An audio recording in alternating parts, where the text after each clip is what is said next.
The restaurant wasn't loud. Silverware chimed. Coffee hissed. The smell of butter and pepper hung over red vinyl booths. He took a corner seat with his back to the wall, habit older than the creases on his cap. The server brought water. He ordered steak, medium, baked potato, no sour cream, and iced tea with lemon. He kept his voice soft, his eyes calm, his shoulders easy. He looked like a man who had learned how to let a room settle before he touched it. He waited. He watched the door open, close, open again. Couples. A family. 2 men in work boots. A manager with a neat tie that tried too hard. The grill popped. Sizzle rose and fell like a measured drumbeat. The waitress came back with tea, set it down with steady hands, then leaned slightly and said it so quietly it almost didn't exist. Don't react. It's a trap. He didn't blink. His hand paused on the glass like it was just heavier than he remembered. She kept her smile for anyone watching and added the normal line. Need anything else? He shook his head once. She left, moving fast but not running. He could feel the room change, nothing loud, just a hidden wire pulled tight. A camera glowed red above the pie display. A man at the register pretended to count bills while watching the reflection in the sneeze guard. At the far booth, a big guy in a gray polo stared too long at his ketchup. The veteran took a slow sip. Cold, sweet, ordinary. He set the glass down exactly where the condensation ring told him to. He breathed in and out, long enough to measure 3 heartbeats. Then he looked at his plate and saw the first clue, the receipt already tucked under the edge of the plate, printed before the steak had even found heat. He touched the paper with a fingertip. The timestamp made no sense. The manager looked up. The room looked down. He cut the steak, tasted, nodded to no one. Good. The waitress returned with a small smile that was cover fire. Enjoying everything? He answered with the same smile. Perfect. He needed 1 sentence. He needed it delivered like he was ordering more butter. When you whispered, who heard you? She didn't flinch. The kitchen. And 2 men by the window. Which 2? She didn't look. The ones who aren't eating. He nodded once. Thank you. She took the hint, left, circled, disappeared into the back. The air moved differently. He glanced toward the mounted camera as if it were a clock. He angled his phone next to the plate. Screen black. Camera on. Mic on. He wiped his knife with a napkin, not because it needed it, but because it gave his hand something to do that looked like nothing. The big guy in the gray polo rose, went to the restroom, didn't go in, waited, returned. The manager pretended not to notice. 2 men at the window didn't touch their glasses. One had a freckle under the left eye and a posture that had seen too many brothers in the same job. The other kept tapping a knee under the table, fast beat, small panic. The trap could be many things. A shorted receipt and a claim he'd walked out. A switch on his card to a skimmer behind the counter. A staged bump, a shove, an accusation that would bring in a friend with a badge and a ready story. He had been in rooms like this in other states and other years when he wore a different uniform and carried a different weight. He had seen setups that relied on volume, and others that relied on patient paperwork. The worst ones used both. He took another quiet bite, then placed the fork down and folded his hands. He needed to make them move first. He needed the story they planned to be the story they would have to explain later. The waitress reappeared with a tiny plate of lemon wedges he hadn't asked for. She set it down and covertly slid a napkin toward his wrist. 3 words written in hurried block letters. Don't sign anything. He smoothed the napkin with a fingertip and took it like it was nothing. Thank you, he said, and made sure the word carried a second meaning. She nodded so slightly it was almost a thought. The manager called from the counter in a voice that wanted to sound friendly but carried the metallic aftertaste of a script. "Sir, quick question about your payment." He didn't look up right away. He dabbed at the plate with the fork. He held the delay for 2 breaths and then looked over. The manager lifted a receipt, folded, closed inside one of those black bill folders that restaurants use when they want money to feel polite. The veteran smiled. "I haven't paid yet." The manager laughed the way people laugh when they need the room to stop thinking. "Oh right, just making sure we had the right table. By the way, are you paying with card?" He nodded. "Great. Our system has a new step. Quick signature before the swipe." He let the sentence find the air and sink. A signature before payment is a signature on a blank page. He wiped his fingers on the napkin with the warning. He took the bill folder and opened it. Inside, a waiver disguised as a digital authorization form, tiny text that made big promises he had never made. He read the first line under his breath. "I agree that any dispute will be settled on-site by management and that I waive the right to challenge charges with my bank or in court." He closed the folder. "No." The manager blinked. "Pardon?" "No, I won't sign this. Bring me a normal receipt when the meal is complete." Silence unrolled like a carpet no one wanted. The 2 men at the window looked at each other, then at the camera, then back at their hands. The manager kept the smile but lost the eyes. "It's policy. New system." He shook his head. "Policy doesn't cancel law. I'll pay for the steak when you bring the check." The manager glanced toward the corner. Gray Polo stood. The waitress froze in the aisle, eyes flicking warnings. The veteran took another breath, then placed both hands flat on the table, open palms, no heat. Gentle voice. "If you're recording, let the record show I'm ready to pay for my meal with a regular itemized receipt. I will not sign an unrelated document." He let the words land like facts, not threats. The manager's face tightened. He nodded to Gray Polo as if nods were warrants. The big man walked to the booth and put one heavy hand on the table edge. "We've had people skip out." "Policy," he said. "No one skips when they owe," the veteran replied. "They skip when they're being cheated." The big man leaned closer, down from the chin. "You calling us thieves?" "No. I'm calling you careless with paperwork." The 2 by the window stood, their cue forced by a script losing time. One unzipped a plain jacket just enough to flash something that wanted to be authority. The waitress saw it and went pale. The veteran didn't look. He eyed the lemon, the steak, the tea, then the camera above the pies again. He spoke softly. "If anyone here believes this is how honest businesses work, now is your chance to step back." The manager said, "Sir, stop causing a scene." He smiled. "I'm not. Your camera is." The big man pressed 2 fingers onto the table, the universal sign for "don't make me." The veteran kept his voice even. "I've eaten in this town for a month without trouble. Odd that today your system changed exactly when those 2 men arrived and never touched their water."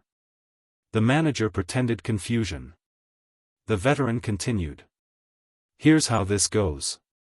You bring the check. I pay. You hand me my receipt. I leave. Or you escalate, and you explain why your pre-signed waiver lists an off-site processor that shares an address with a private, recovery firm that specializes in card disputes." The manager's mouth opened, then closed. Gray Polo blinked once, hard, like a man who just felt the floor tilt. The veteran touched his phone without looking. A pre-written text hovered on the screen, ready to send. He waited. He gave them a last out. "Bring the check." The men at the window moved first, not to leave, but to corner the aisle. The waitress stepped aside, shoulder tight, jaw set. The manager raised the bill folder like a badge. "You need to sign to complete the meal." He shook his head again. Bring me the check. 2 beats. 3. The big man's hand lifted, palm hovering close to the veteran's shoulder, a fake friendly touch designed to turn into a grab. The veteran spoke in a voice that suddenly took up more space than its volume should allow. If you put your hands on me, say your full name for the camera and spell it. The hand stopped. The veteran sent the text. It traveled faster than fear. He looked at the waitress. Thank you for warning me. I heard you, and I stayed calm. She swallowed. Good. Stay that way. The front door opened.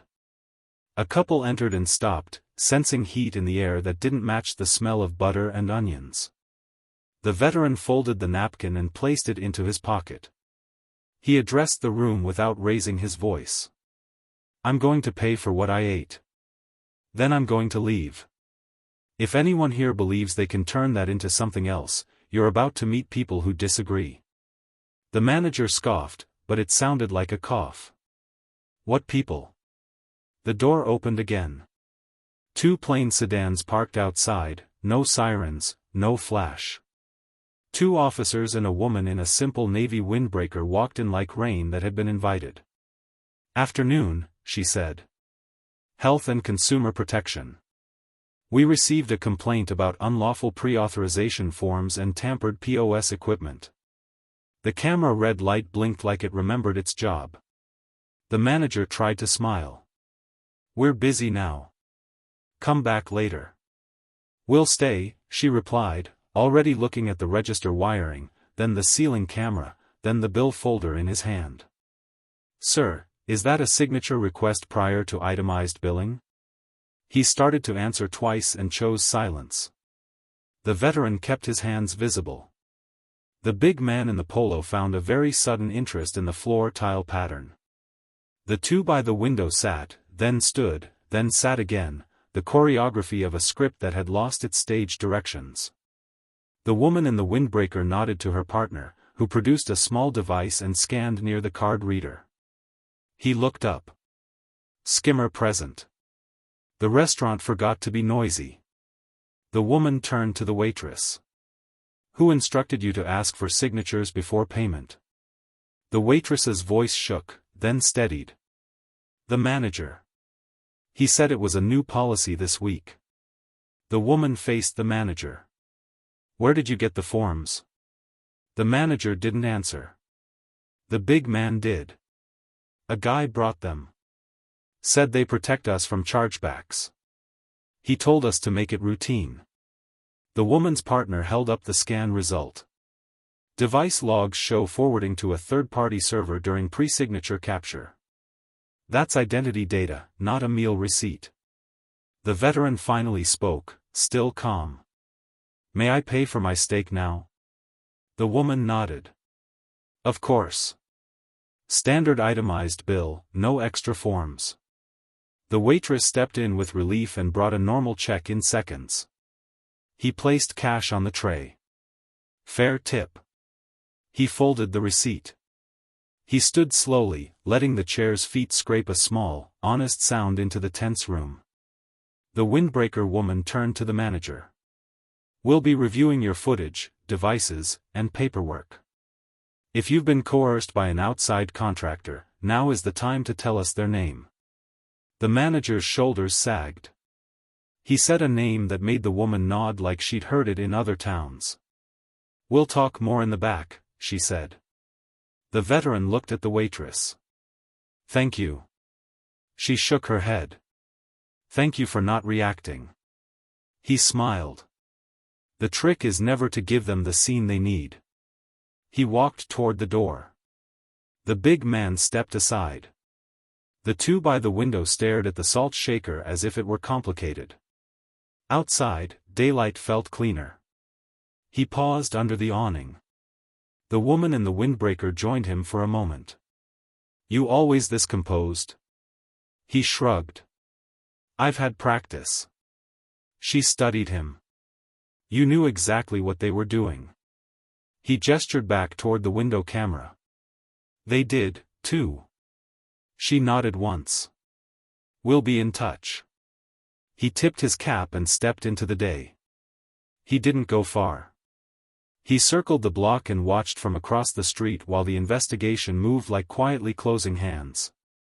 Workers carried boxes of receipts to the back. The camera light went dark.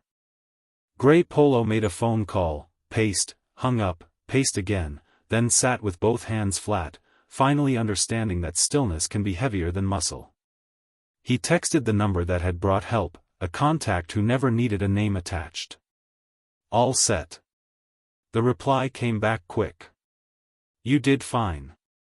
He sent another message, this one to the audience he'd built the only way he knows how, slowly, with truth. If you ever find yourself in a room where someone wants your signature before you see the bill, don't react. Ask for the itemized receipt. Stay calm. Record everything. And if this kind of story is why you're here, quiet justice, traps undone by patience, subscribe and stick with us. We tell these for the people who choose calm over chaos.